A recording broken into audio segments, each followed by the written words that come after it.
Your protocols are outdated and inefficient. Dr. Callum Wright said it with the casual certainty of someone who'd never worked a night shift. His voice carried through the sterile hallway where 38 of my colleagues stood in their scrubs, pretending not to listen. He was 34 years old and looked like someone had ordered him from a catalog of hospital administrators. Pressed white coat over designer slacks, tablet clutched like a security blanket, wireless earbuds that screamed, "I'm too important for this conversation." His title was Chief Medical Officer, which meant he'd been here exactly 9 weeks and thought he understood patient care better than the people actually providing it. I stood there in my navy scrubs, my stethoscope hanging around my neck. My hands were steady at my sides. I didn't argue. I didn't defend the system I'd spent 13 years building. After 13 years as a nurse practitioner in this hospital, you learn that trying to explain reality to someone who lives in spreadsheets is like trying to perform surgery with a butter knife. What he didn't know was that I wasn't just any nurse practitioner.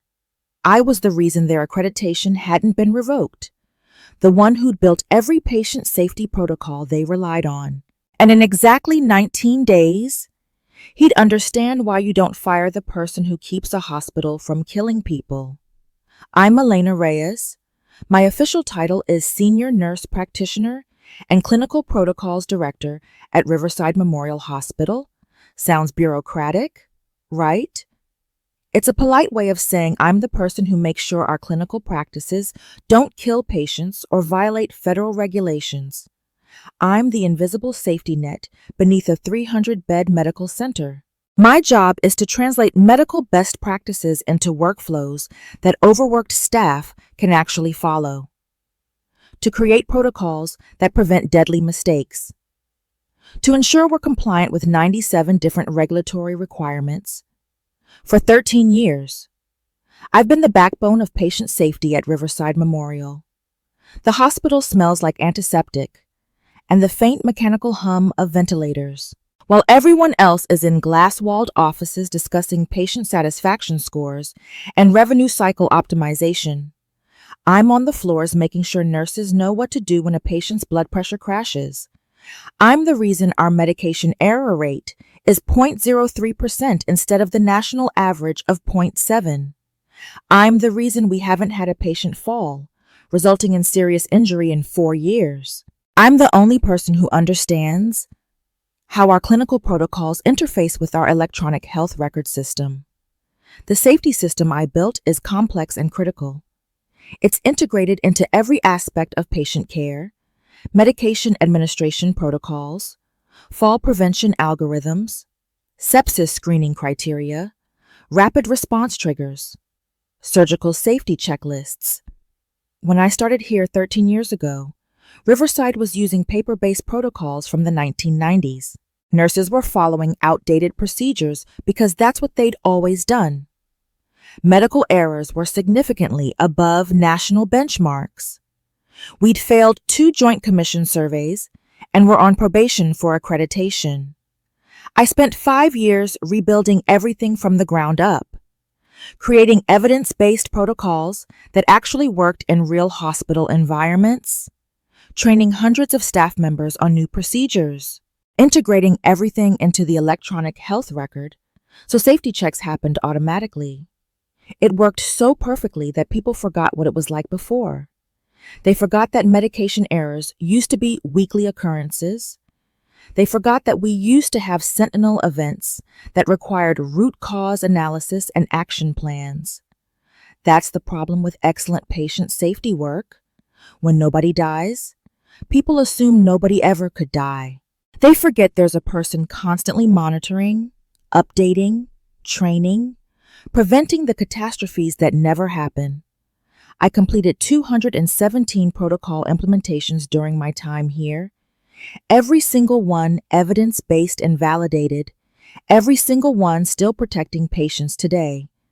But here's what made me truly irreplaceable. The clinical protocol system, what I privately called the Guardian Network, wasn't fully documented in the hospital's shared files. Policy required everything to be in the quality management database. I'd been planning to complete that documentation. For 13 years, I'd been planning to complete it. But there was always another urgent patient safety issue, another Joint Commission requirement, another crisis that needed immediate attention. And maybe, somewhere deep in my mind, I knew that being the sole expert on the system gave me value in an industry increasingly focused on cutting costs. I was wrong about what kind of value it gave me. Then came Dr. Callum Wright. He wasn't hired through the normal clinical leadership pathway. He was installed by the new hospital system CEO. Riverside had been acquired 8 months ago by HealthSpan Corporation, a private equity-backed hospital chain known for aggressive cost reduction. Wright came from their portfolio, a former emergency physician who transitioned to administration after 3 years of clinical practice. He had an MBA from Duke and 4 years of experience making PowerPoint presentations about operational efficiency. Zero experience in patient safety systems. Zero understanding of clinical protocol development. Zero respect for nurses, which he made abundantly clear. His first week, he called an all-staff meeting in the main auditorium. He stood at the podium in his white coat and told us about his vision for clinical excellence. He used phrases like lean methodology and process standardization and resource optimization. He talked about eliminating redundant workflows and maximizing productivity per full-time equivalent. I sat in the middle section watching nurses exchange worried glances. What he was actually announcing was that he planned to cut nursing staff and increase patient loads to improve margins. His second week, he eliminated the overnight nursing supervisor position. Margaret had been with Riverside for 22 years. She was the person who made critical decisions when things went wrong at 3 a.m. She knew every protocol, every emergency procedure, every way to keep patients safe when resources were limited. Wright terminated her position with 1 week's notice and distributed her responsibilities across charge nurses who were already stretched too thin. He said her role was redundant, that unit-level leadership could handle overnight supervision. He was technically correct that someone could handle it. What he didn't understand was that Margaret's expertise prevented problems before they became emergencies. His third week, Wright started auditing every clinical department, looking for positions to eliminate, protocols to streamline, costs to cut. People started job hunting. The hospital atmosphere, usually one of exhausted camaraderie, became tense and paranoid. Wright seemed to enjoy the fear, the power of making healthcare professionals wonder if they'd survive the next round of optimization. I knew I was in his crosshairs because my salary was visible on his budget reports. Senior nurse practitioner and clinical protocols director, $137,000 annually, plus the cost of my small department, 2 protocol coordinators, and an administrative assistant. To someone like Wright, we were overhead that didn't generate billable revenue. During his 6th week, he sent me a meeting invitation, 2 p.m. on a Wednesday. His office, subject line, operational review. No additional details, no agenda. I showed up exactly on time. He kept me waiting in his reception area for 25 minutes while he finished a video conference with HealthSpan Corporate. When he finally called me in, he gestured to a chair but didn't stop typing on his laptop. "Walk me through your department's contribution to hospital revenue," he said, not looking up. I explained the clinical protocols work, the patient safety improvements, regulatory compliance, accreditation maintenance. He interrupted after 30 seconds. "So you write policies that nurses have to follow. I develop evidence-based clinical protocols that reduce patient harm and ensure regulatory compliance," I corrected. "Write policies," he said, finally looking at me. "Here's my concern. Your department represents significant overhead without direct revenue generation. I can't justify the expense in our current margin environment? I felt something cold settle in my chest. Patient safety protocols prevent medical errors that cost the hospital millions in litigation and lost accreditation, I said calmly. Those are cost avoidance metrics, Wright replied, not revenue drivers. And from what I'm seeing, your protocols are unnecessarily complex. Basic clinical guidelines from national organizations would suffice. Basic clinical guidelines. 13 years of customized, hospital-specific, validated protocols reduced to basic guidelines. Is that what your analysis shows? I asked. My analysis shows your compensation is 48% above benchmark for similar nursing roles, he said, turning his laptop to show me a spreadsheet. I've identified several more efficient approaches. We could purchase standardized protocol packages from vendors at a fraction of current cost. I looked at his spreadsheet. He'd compared me to floor nurses and nurse educators, people who implemented protocols, not designed them. It was like comparing a cardiovascular surgeon to a phlebotomist because they both work with blood. I see, I said quietly. I'm recommending elimination of the clinical protocols director position, Wright continued. Your coordinators will report to the chief nursing officer, will implement vendor-supplied protocols that meet basic regulatory requirements. This will result in annual savings of approximately $220,000. He was eliminating my entire department to create savings on a spreadsheet. When I asked, end of this week, you'll receive standard severance? 4 weeks? 4 weeks of severance for 13 years of work. I understand, I said softly. My voice was level, no emotion showing. I stood up slowly. My knees didn't shake. I looked directly at Wright and said 5 words. Check the Joint Commission files. His brow furrowed slightly. He had no idea what I was talking about. I walked out of his office with my head high, past the nursing stations where colleagues looked at me with sympathy, past the patient rooms where people were receiving care because of protocols I'd written, through the main lobby with its healing garden photos and mission statement about patient-centered care, pushed through the automatic doors into the November afternoon. And that's when I let myself think about what came next. Before I tell you how Wright managed to put the entire hospital's accreditation at risk in 17 days, do me a favor. Hit that subscribe button and give this a like. Because what happens next is a masterclass in understanding the difference between cost-cutting and catastrophic failure. Now, back to Wright, who at that exact moment was sending an email to HealthSpan corporate about his cost reduction achievements. What they didn't know, what nobody in that hospital understood, was that I wasn't just the person who wrote protocols. I was the institutional memory. Every protocol I had created was based on years of understanding how this specific hospital functioned, not generic best practices from textbooks, but customized solutions to problems that had actually occurred at Riverside. Sure, the protocols existed in the system, but they were just documents without someone who understood why each step existed, why the sepsis screening happened at specific intervals, why medication reconciliation included particular double checks, why fall risk assessments triggered specific interventions. Each protocol contained years of accumulated knowledge about what worked in our environment with our patient population and our staffing patterns. The vendor-supplied protocols Wright planned to implement were generic templates. They looked similar to ours on the surface, but they lacked the hospital-specific modifications that made them actually work, like using a map of New York to navigate San Francisco. The streets look similar until you realize the hills are all wrong.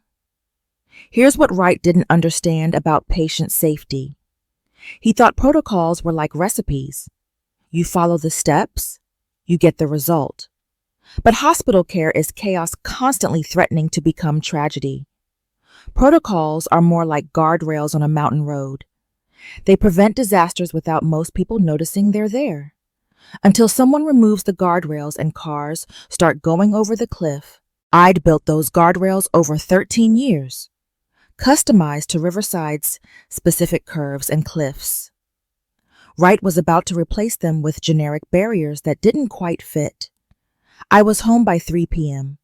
I lived in a small house in Queens, 30-minute subway ride from the hospital. I made myself coffee and sat at my kitchen table.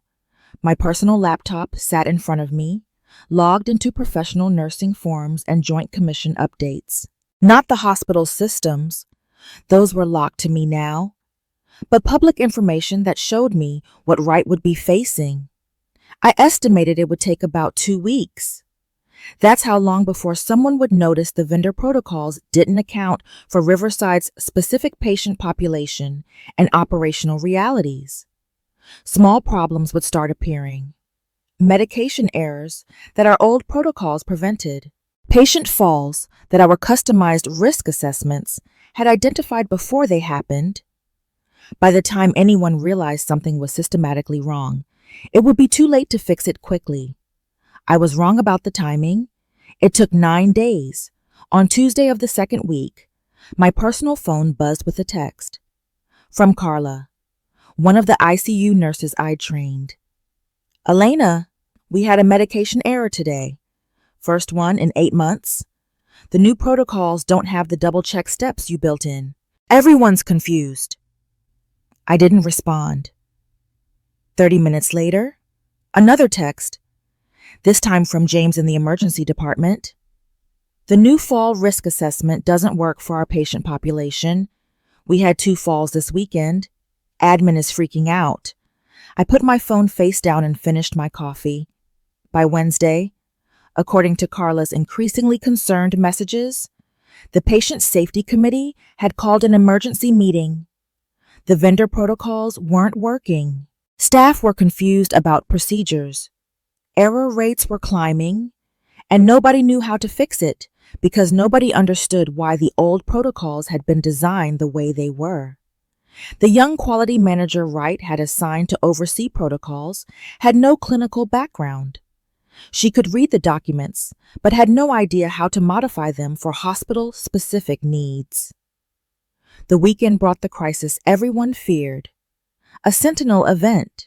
A patient with sepsis whose symptoms were missed because the vendor protocol's screening criteria didn't match Riverside's high-risk patient population.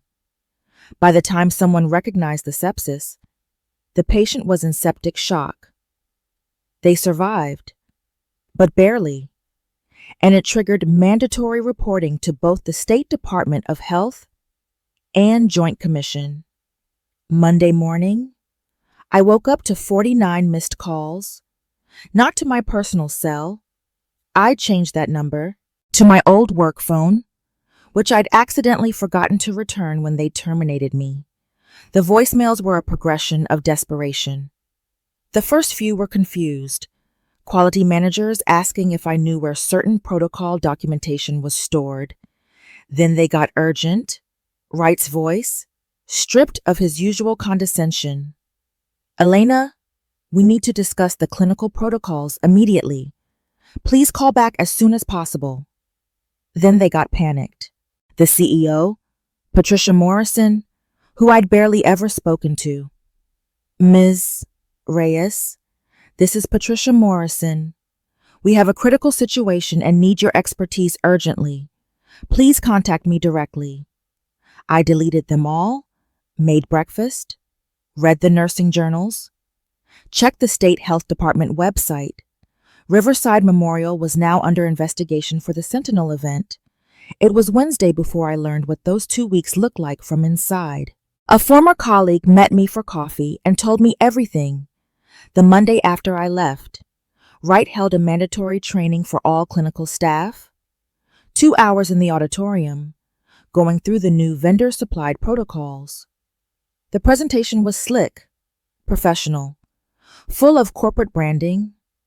These standardized protocols represent best practices from hundreds of hospitals, Wright announced. They're more efficient, easier to follow, and fully compliant with all regulatory requirements.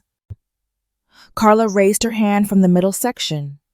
The medication reconciliation protocol doesn't include the barcode double scan that Elena implemented. That's caught dozens of errors over the years. The vendor protocol uses a single verification point, Wright replied. It meets regulatory minimums and reduces time burden on nursing staff. But it's not as safe, Carla insisted. It's adequately safe, Wright said dismissively. We're moving from paranoid over-engineering to evidence-based efficiency. That was Monday. By Wednesday, the first medication error occurred. A patient received double the intended dose of insulin because the single verification protocol didn't catch a transcription error. The patient's blood sugar crashed. They recovered after emergency glucose administration, but it required an incident report and immediate intervention that wouldn't have been necessary under the old protocol. Wright dismissed it as an isolated incident, normal variation in patient care. By Friday, there had been 3 more medication errors. None resulted in serious harm, but all were preventable under the old double verification system. The chief nursing officer escalated to Wright, expressing concern about the trend. Wright accused her of being resistant to change and overly focused on process rather than outcomes. That weekend brought the falls. 2 patients on the medical surgical unit fell during overnight shifts. The vendor's fall risk assessment had flagged them as moderate risk. My old protocol would have flagged them as high risk based on Riverside-specific factors, medication combinations, recent surgery types, specific diagnoses that the generic tool didn't account for. Both falls resulted in injuries requiring X-rays and extended monitoring. One patient suffered a fractured hip and required surgical repair. By Monday of the second week, the nursing staff was in revolt. An anonymous group email went out to all clinical staff. Since the protocol changes, we've had 7 medication errors and 2 patient falls with injury. This is unacceptable. We're putting patients at risk to save money. Wright responded with a terse email about maintaining professional communication standards and respecting administrative decisions. He threatened disciplinary action for anyone spreading unsubstantiated concerns. That's when things escalated. Tuesday morning, the 68-year-old patient with sepsis arrived in the emergency department. Confused, feverish, blood pressure slightly elevated, the ED nurse followed the vendor protocol for sepsis screening. The protocol looked at vital signs and basic symptoms. It didn't flag the patient as high risk because the generic criteria didn't account for this patient's specific risk factors: diabetes, recent UTI, specific medication combinations. My old protocol would have flagged them immediately. Instead, the patient waited 4 hours in the ED before being admitted to a medical floor. By the time they reached the floor, the sepsis was progressing. The floor nurse noticed the patient was deteriorating and called a rapid response. By then, the patient was in septic shock. They survived, but required ICU admission, vasopressors, and 3 days of critical care. The medical director who reviewed the case was horrified. This was a sentinel event under Joint Commission definitions. A serious preventable patient safety incident that required immediate investigation and reporting. Wright tried to downplay it during the Emergency Patient Safety Committee meeting. The patient had a complicated presentation. This is unfortunate but not necessarily preventable, the medical director, an older physician named Dr. Sarah Chen, who'd been at Riverside for 30 years, cut him off. This was absolutely preventable, under Elena's protocol. This patient would have been flagged in the ED and started on antibiotics within an hour. That's exactly why she designed that specific screening algorithm. We're using evidence-based guidelines from a nationally recognized vendor, Wright insisted. We're using generic templates that don't account for our patient population, Dr. Chen corrected. And now we have a sentinel event, a state investigation, and potential Joint Commission sanctions because you decided nursing expertise was too expensive. The room went silent. Wright's face flushed. This is Monday morning quarterbacking, he said. The vendor protocols meet all regulatory requirements. They meet minimum requirements. Another physician spoke up. Elena's protocols exceeded them. That's why we haven't had a Sentinel event in 4 years. That meeting was on Wednesday afternoon. By Thursday morning, the state health department had opened a formal investigation. By Friday, Joint Commission sent notification that they were conducting an unscheduled survey based on the Sentinel event report. Unscheduled surveys are what happens when Joint Commission thinks a hospital might have systemic patient safety problems. They're the nightmare scenario that can result in loss of accreditation. Without accreditation, a hospital can't accept Medicare or Medicaid patients, which means financial catastrophe. The board of directors held an emergency meeting Friday evening. Wright walked in thinking he could manage the situation with his usual confidence. He was wrong. I learned about the meeting from a news article that went up Sunday morning. Riverside Memorial faces accreditation review following patient safety incident. Sources cite recent operational changes. The article was careful, medical legal careful, but it quoted anonymous staff describing the protocol changes and the increase in safety incidents. It mentioned that the hospital's longtime patient safety director had recently departed. It noted that HealthSpan Corporation, the hospital's owner, declined to comment. What the article didn't mention was what happened in that board meeting. A board member named Kathleen Rodriguez, who'd been on Riverside's board for 15 years, asked a direct question. Who made the decision to eliminate the clinical protocols director position and replace Elena Reyes's protocols with vendor templates? Wright raised his hand. I did. As part of operational efficiency initiatives approved by HealthSpan Corporate, were you aware that Ms. Reyes's protocols were specifically designed for our patient population and had resulted in 4 consecutive years without Sentinel events? Kathleen asked. Wright hesitated. The vendor protocols meet all applicable regulatory standards and best practice guidelines. That's not what I asked, Kathleen said coldly. Did you perform a patient safety impact analysis before making this change?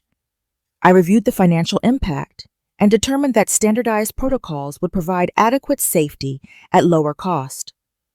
Another board member, a retired surgeon named Dr. Marcus Lee, leaned forward. Adequate safety, Dr. Wright. We're facing a potential loss of accreditation. Do you understand what that means for this hospital? The Sentinel event was unfortunate but not necessarily linked to the protocol changes, Wright insisted. Dr. Lee pulled up something on his tablet.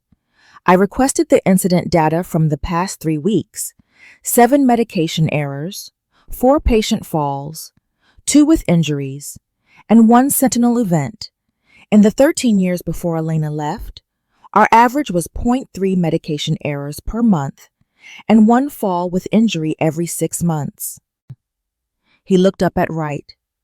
Are you seriously suggesting these numbers are unrelated to replacing customized safety protocols with generic templates?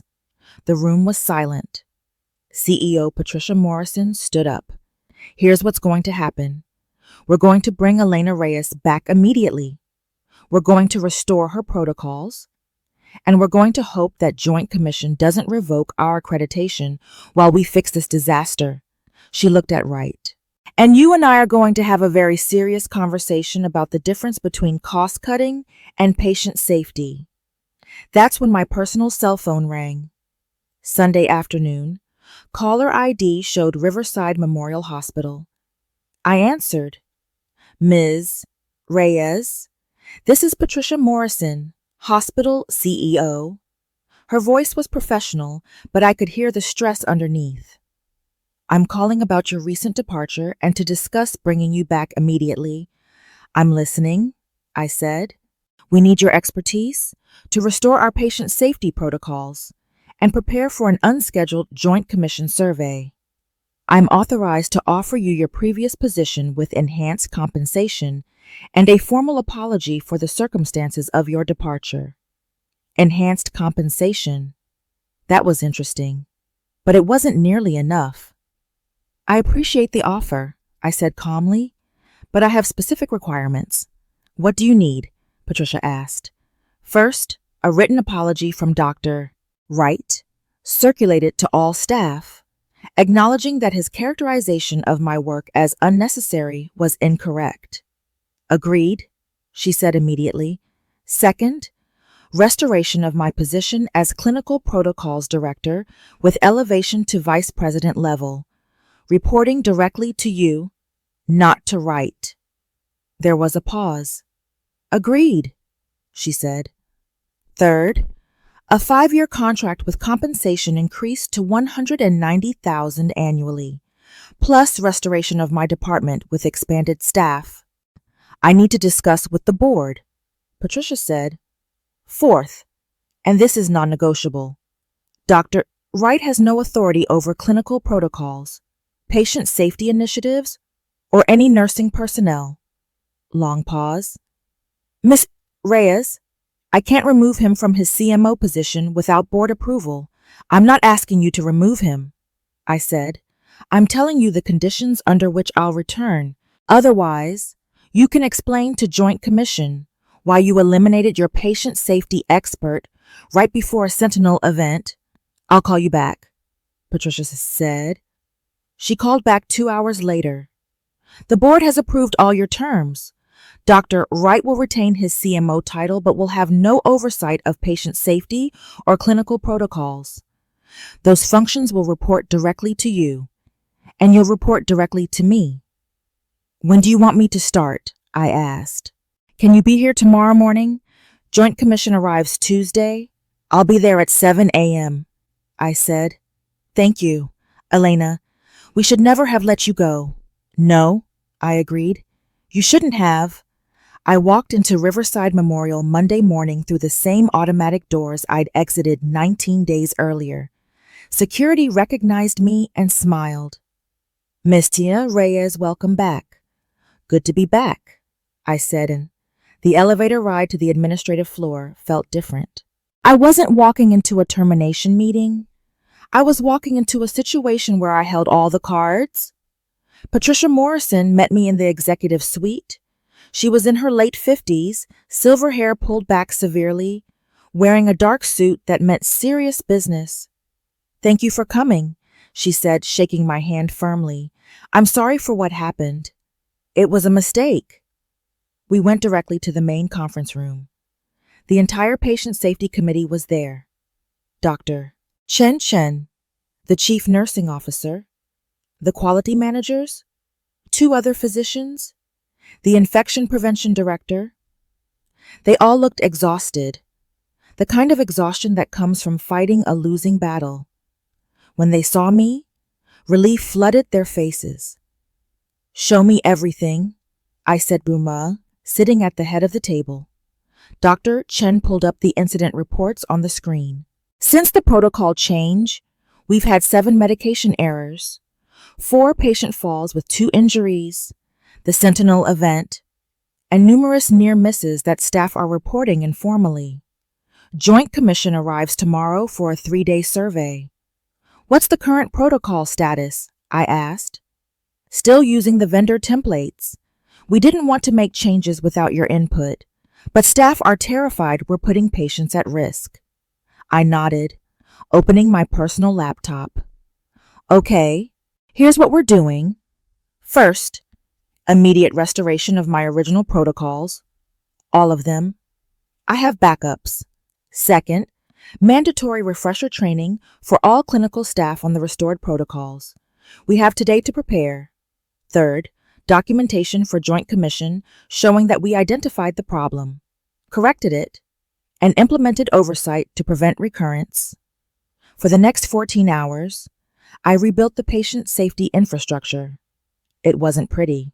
You can't perfectly restore something that took 13 years to build in one day, but I could restore the critical elements. the medication double verification system, the customized fall risk assessment, the sepsis screening criteria that actually worked for our patient population, the rapid response triggers that prevented deterioration. By 9 p.m., we'd restored 90% of the critical protocols. By midnight, we'd trained the night shift staff. By 7 a.m. Tuesday, when Joint Commission arrived, every clinical unit was back on my protocols. The Joint Commission survey was brutal. 3 surveyors spent 3 days examining every aspect of our patient safety systems. They interviewed staff, reviewed medical records, observed patient care. They focused intensely on the Sentinel event and the protocol changes. But they also noted that we'd immediately identified the problem, restored proven protocols, and implemented administrative oversight. The surveyors' exit conference on Thursday afternoon was tense. Patricia, Dr. Chen, myself, and several board members sat in the conference room. The lead surveyor was a stern woman in her 60s who'd clearly seen every hospital disaster imaginable. Riverside Memorial is being cited for patient safety system failures related to inadequate protocol implementation, she began. My heart sank. However, we're noting significant mitigating factors. Your previous patient safety record was exemplary. The protocol changes were made for administrative reasons without adequate safety analysis. And you've taken immediate corrective action. She looked directly at me. Miss Reyes, your protocols are exceptional. They exceed regulatory requirements and demonstrate sophisticated understanding of patient safety science. She turned to Patricia. Here's our recommendation. Maintain the current protocols under Miss Reyes's direction. Implement administrative oversight requiring patient safety impact analysis before any future protocol changes. Complete a root cause analysis of the Sentinel event. You'll remain accredited, but you're on a monitoring plan for 6 months. Relief flooded the room. Accredited with monitoring was a slap on the wrist compared to what could have happened. After the surveyors left, Patricia pulled me aside. The board wants to meet with you tomorrow morning. What time? I asked. 8 a.m. Bring your recommendations for ensuring this never happens again. I spent that evening documenting everything I should have documented 13 years ago. Complete protocol development methodology, training requirements, update schedules, succession planning, administrative approval requirements for any safety-related changes. The board meeting Friday morning was revealing. 12 board members around the table, Kathleen Rodriguez at the head, Patricia Morrison looking relieved but chastened, Dr. Wright sitting off to one side, isolated. I presented my documentation and recommendations. Mandatory patient safety impact analysis before any clinical changes. Board approval required for elimination of safety-related positions. Annual external audit of patient safety systems. Protected budget for clinical protocols department. The board listened, asked intelligent questions, approved everything. Then Kathleen said something unexpected. Ms. Reyes, the board has discussed your situation extensively. We believe your role is too critical to report through normal administrative channels. We're creating a new position, Vice President of Patient Safety and Quality, reporting directly to the CEO with a seat on the executive team. I blinked. VP level. Executive team. That was Wright's equivalent level. The position includes authority over all patient safety initiatives, clinical protocols, quality management, and infection prevention, plus significantly enhanced compensation. She slid a folder across the table. The number made my breath catch. $215,000 annually, plus benefits, plus protected staff budget. It was 60% more than my previous salary. We need someone who actually understands how to keep patients safe, Kathleen continued, not someone who thinks safety is a cost center to be optimized. She didn't look at Wright, but everyone knew who she meant. Dr. Wright sat frozen, his face carefully neutral. Patricia Morrison leaned forward. Elena, I should have questioned the protocol changes before approving them. I didn't. And that failure nearly destroyed this hospital's accreditation. I apologize. It wasn't enough. An apology doesn't undo being told your life's work was outdated and inefficient. But it was more than Wright had offered. I'll need to review the full contract, I said. Of course, Kathleen replied. Take the weekend. I went back to my restored office on the 4th floor, except it wasn't my old office anymore. They'd moved me to the administrative suite, corner office with windows overlooking the healing garden, the office that had been next to Wright's. Dr. Mao Chen found me there an hour later.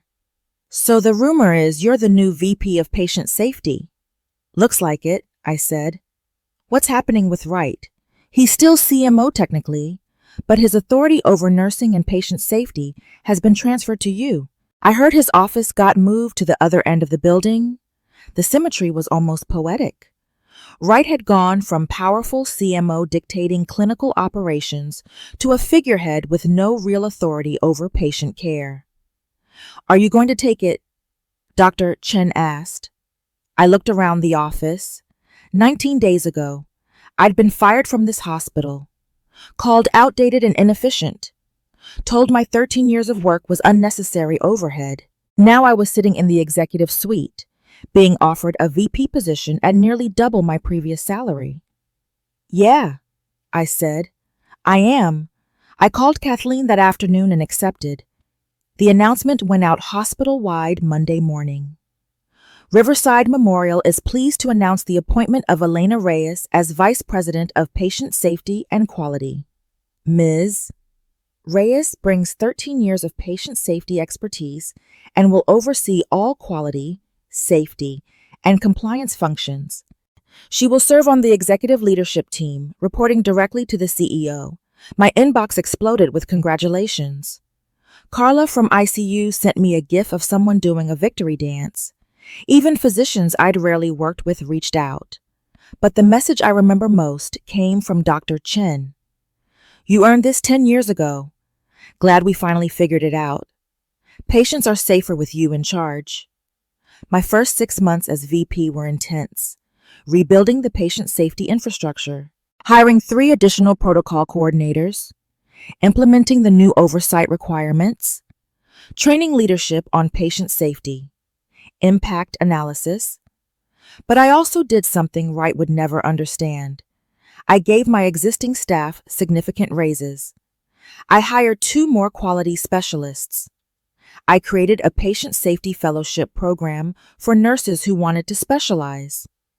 I invested in the people who kept patients safe, because I understood something about healthcare that Wright never would. You can't optimize patient safety like you optimize supply chain costs. The best safety professionals prevent disasters that never appear on financial statements. Cutting their salaries to save money is like removing smoke detectors to reduce maintenance costs. My first year as VP, we had 0 sentinel events. Medication error rate dropped back to 0.03%. Patient falls with injury dropped to 3 for the entire year. Joint Commission removed us from monitoring status after 6 months and cited us as a top performer. The board approved every patient safety initiative I proposed. Expanded staff, new technology, enhanced training programs. My department budget tripled, and it was worth every dollar. Dr. Callum Wright lasted 9 months in his diminished role before resigning. I heard through hospital gossip that he'd taken a CMO position at some rural hospital in Tennessee. I looked it up later. Small facility, struggling financially, owned by a different private equity firm. He lasted 14 months before they let him go for cultural fit issues. Some people never learn that healthcare isn't just another business to be optimized.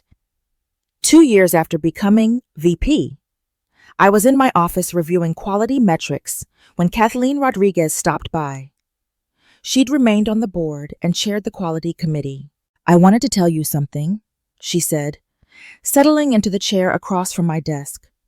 After the crisis, we conducted a full investigation into Wright's decision-making and HealthSpan's role, and, I asked, HealthSpan had given Wright explicit targets cut operating costs by 15% within 12 months. They didn't care how, just wanted the numbers. So he was following corporate directives, I said.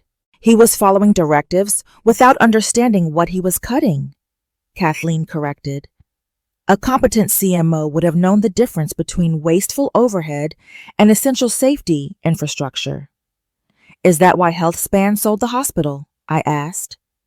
HealthSpan had divested Riverside 6 months into my tenure. Partially, she admitted.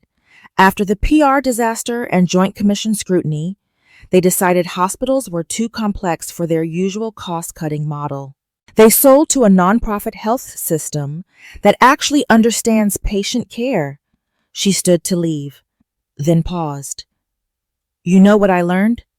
Elena, the most expensive mistake in healthcare is underestimating the value of safety. Wright tried to save $200,000 and nearly destroyed a 300-bed hospital. After she left, I pulled up Wright's LinkedIn profile. His Tennessee job had ended. He was currently listed as a healthcare consultant. His profile still used his MD credentials and talked about his expertise and operational efficiency. I closed the browser and went back to work. 3 years after the crisis, Riverside had grown to a 400-bed facility. We'd expanded to include 2 outpatient centers and a specialized cardiac unit. I led patient safety integration for all the expansions. We had the infrastructure to handle it now. Documented protocols, trained staff, redundant oversight systems. I built a patient safety department of 14 people who understood the work as well as I did. Better in some areas. That was the goal. Make myself replaceable with systems rather than individuals. Make sure patient safety didn't depend on any single person. 5 years after the crisis, I got a message on LinkedIn from Dr. Callum Wright. Elena, I hope this message finds you well. I'm consulting with a hospital system that's reviewing their patient safety infrastructure. Your expertise came highly recommended. Would you be open to a consulting call?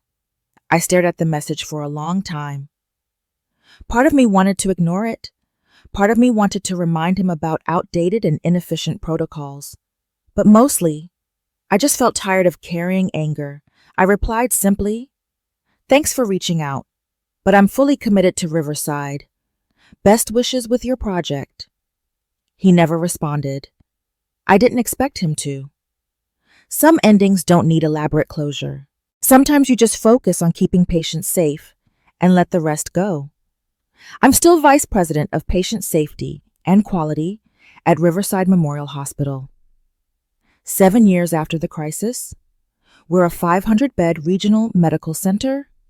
We employ 1,200 clinical staff across multiple facilities. I have a team I trust, systems that work, documentation that ensures patient safety doesn't depend on any single expert, including me. I could leave tomorrow and patients would still receive safe care, not because I'm not valuable, but because I built value into the structure itself. I learned something crucial from those 19 days when everything fell apart. Your value isn't in being irreplaceable. Your value is in building systems that protect people after you're gone, in training others to carry the safety mission forward, in making invisible work visible and valued, because the moment your work becomes visible, you become powerful. Not the kind of power Wright wielded, based on spreadsheets and cost-cutting, real power, based on expertise and patient outcomes, the kind of power that gets you a seat at the executive table, the kind of power that changes your title from clinical protocols director to vice president, the kind of power that lets you watch someone nearly destroy a hospital's accreditation trying to eliminate your position, and then lets you fix it, keep the corner office, and double your salary. Thanks for sticking with this story. If you enjoyed watching someone learn the hard way that patient safety isn't an expense to be optimized away. Hit that subscribe button. Share this with anyone who's ever been told their specialized healthcare knowledge was overhead, because sometimes the best revenge isn't revenge at all. It's just being so essential that when they fire you, they put patients at risk, and then making them pay double to fix it.